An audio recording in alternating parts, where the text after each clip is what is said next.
বেলা সব কিছু আছে, আমার বেলা নেই। Major Ziaur Rahman do hereby declare the independence of Bangladesh. পূর্ব পাকিস্তান এবং পশ্চিম পাকিস্তানের অর্থনীতির একটি মূল নিয়ামক ছিল আমাদের এই তৎকালীন পূর্ব পাকিস্তানের যে পাট উৎপাদন তা থেকে। এবং সেই সময় আপনারা একটি বিরাট উন্নয়ন প্রকল্প সেদিন পাকিস্তানে নেওয়া হয়েছিল, তার নাম ছিল তারবেলা ড্যাম।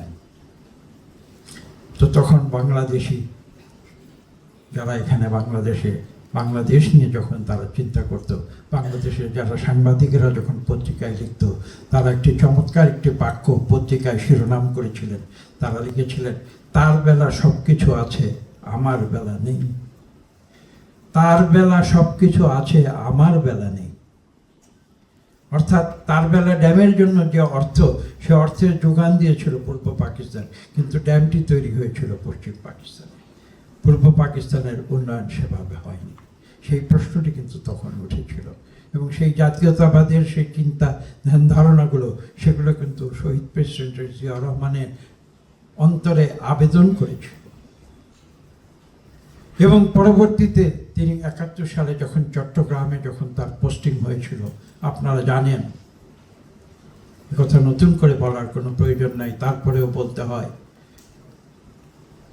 যখন ১৯৭১-এর ২৫শে মার্চের কালো রাতে পাক হানাদার বাহিনী হায়নার মতো যখন ঝাঁপিয়ে পড়েছিল নিরীহ বাংলাদেশের তৎকালীন পূর্ব পাকিস্তানের নিরীহ মানুষের উপরে, তখন কিন্তু যে রাজনৈতিক দলটি নিজেদের স্বাধীনতার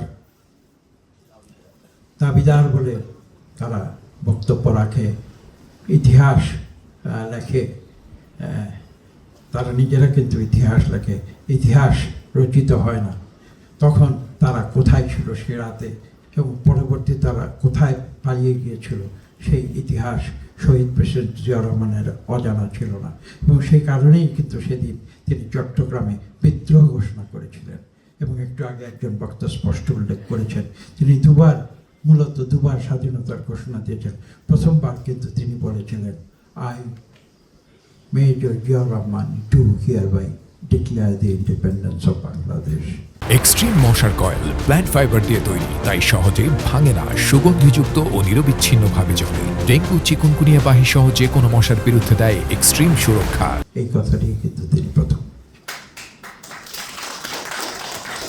এবং তার আগে চট্টগ্রামে তিনি বলেছিলেন, আই রিভোল্ট। তিনি পাকিস্তানি হানাদার বাহিনীর বিরুদ্ধে সর্বপ্রথম রিভোল্ট করেছিলেন।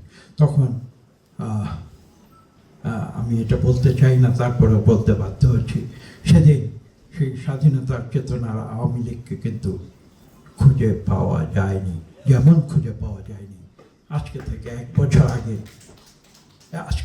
এক বছর আগে ৫ই আগস্ট আওয়ামী লীগ যেভাবে পালিয়ে গিয়েছিল।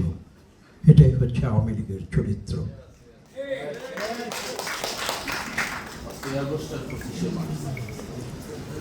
বক্তব্য দীর্ঘ হয়ে যাচ্ছে।